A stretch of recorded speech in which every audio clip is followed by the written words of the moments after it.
Ladies and gentlemen, welcome back to another episode of the Manager Career Mode, where I'm going to start things off by saying we made a couple signings. Let's go ahead. We'll come over to the Transfer Hub tab here.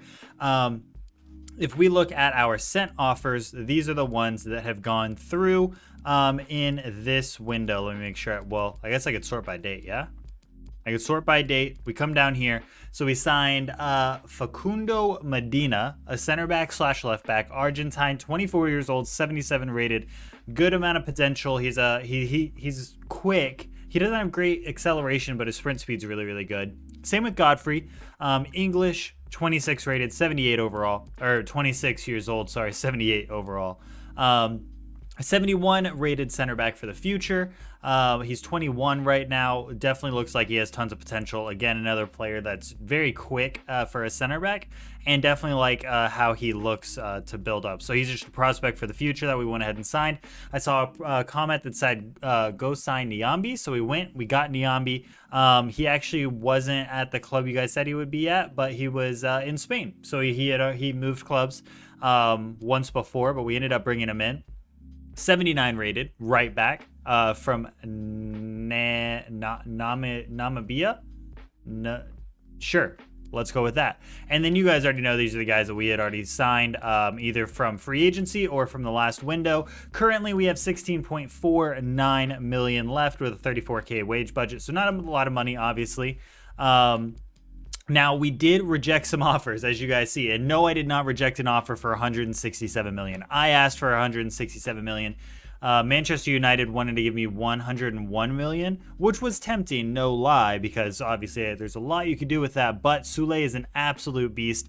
As you guys see there, Bayern came in with 51.4 million, but the reason that's so low is because they also included Sergio Aguero in the deal. Now, Sergio Aguero is only 83 rated now and only worth like 35 million, so it just didn't add up, the math. Nor am I sending Sule back to Bayern, because absolutely not. And then Scott McTominay, an offer came in for him to go to Chelsea. I declined that one as well, but I have accepted both of these for some of our bench midfielders. But that's where we're at right now on the table. Any other signings that we make are gonna come from replacing somebody else, right? So I'm not gonna go out searching for anybody else in this window. And as you guys know, I'm recording all these episodes in bulk because I'm gone until the first weekend in April. Potentially. So if you guys have any transfer ideas for me, I'll use them in the next window for sure, because I can't obviously use them now because I'm already recording the videos. But I'm excited to hop into it.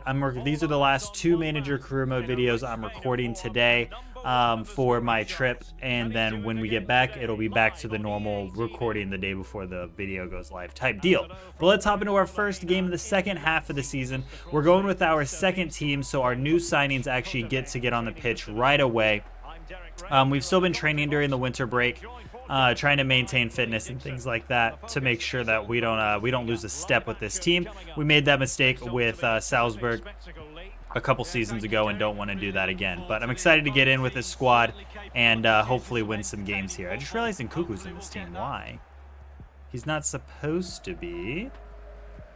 Oh, I just realized the reason we have Nkuku in the team is because Moonwine is gone. I forgot we sold him. But as we talk about him, Nkuku grabs himself a goal. So I didn't think about that. We have to replace our backup center attacking mid. We do have some options on the bench that I could still end up playing, and I will, because I don't think I'm going to end up getting anybody in for that amount of money.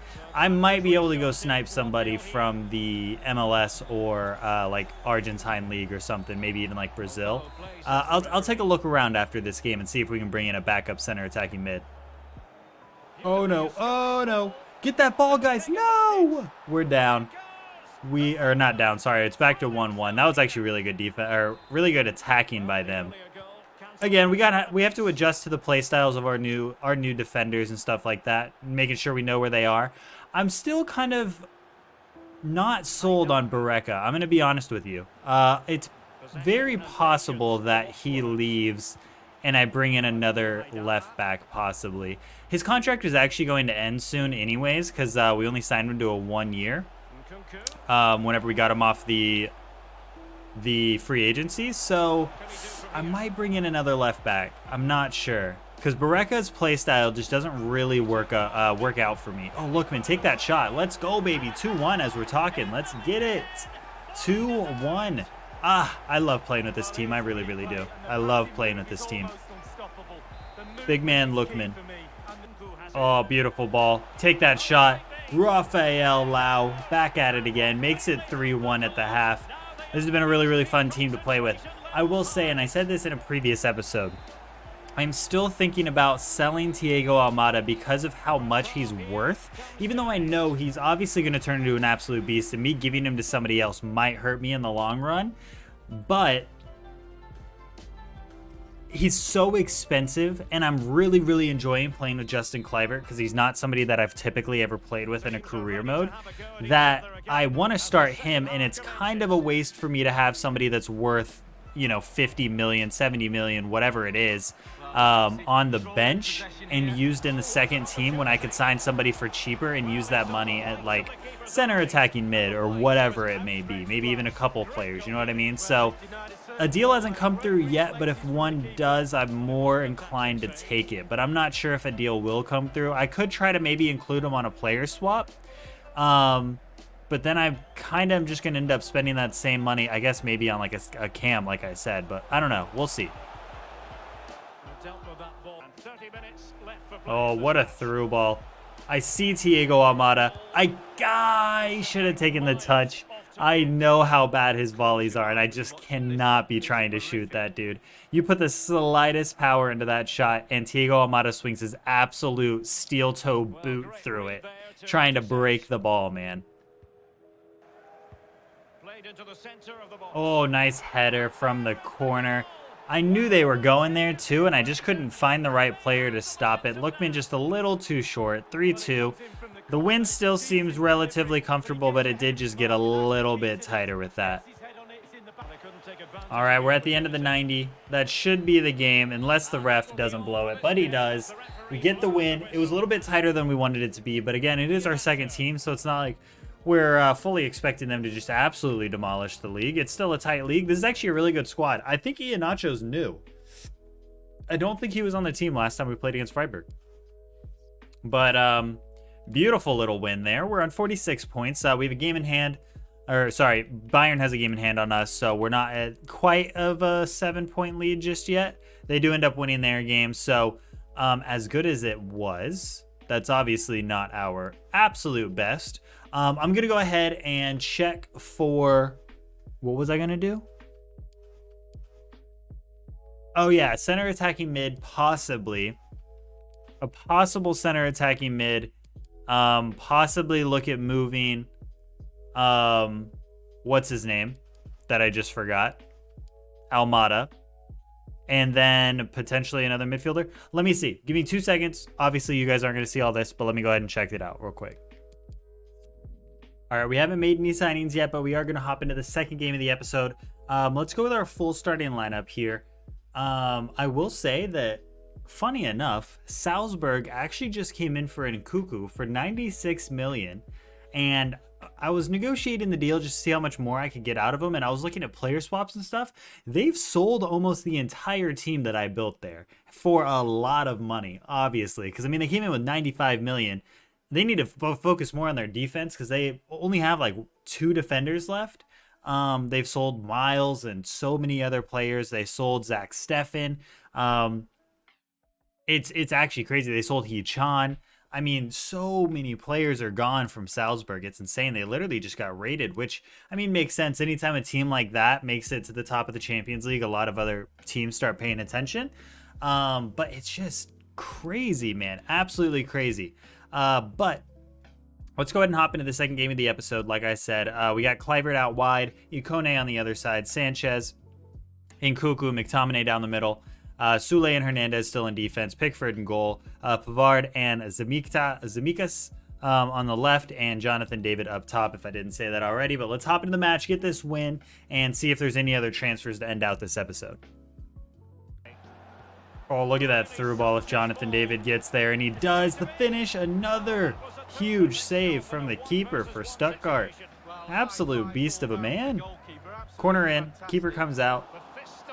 And Cuckoo top of the box. Not going to shoot from there, though. That would be just absolutely wild and heinous. Ball into Nkuku. I was looking for a pass to the top, but I didn't see anybody. Jonathan David inside. Out to Kluivert. No, Ikone. Beautiful ball into Ikone. Kluivert back post with the finish.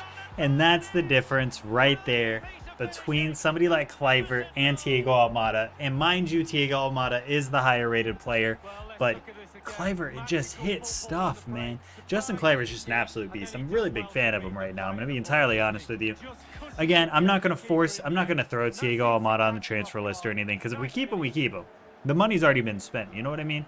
But if a deal comes through, even remotely close to what we bought him for, I would take it and reallocate the money somewhere else at this point. But we'll see. Oh, what a run. Renato Sanchez, take that shot. Get that goal, baby.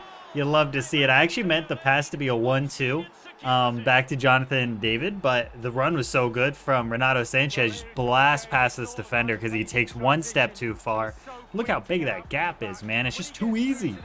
The starters are just too good, man. Too good. Loving this team, dude. Really, really do. Ball out wide. Jonathan David making the run. Ball back. Renato Sanchez. Take that finish. Another finesse shot. Back of the net. 3-0. Let's go, baby.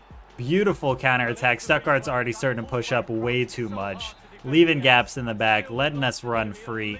And you just can't do it against these guys, man. Oh, what a ball in. Jonathan David, take the shot, gets the finish, 4-0. And I know I usually only have a rule for the second half, but I'm going to do it here. Now, they end up getting a goal back. Did the goal come after Barreca came on? That'd be interesting to know. I wasn't paying attention, though. Okay, so we have the quarterfinals coming up next episode. I'm going to simulate forward just to see if any other transfers come in.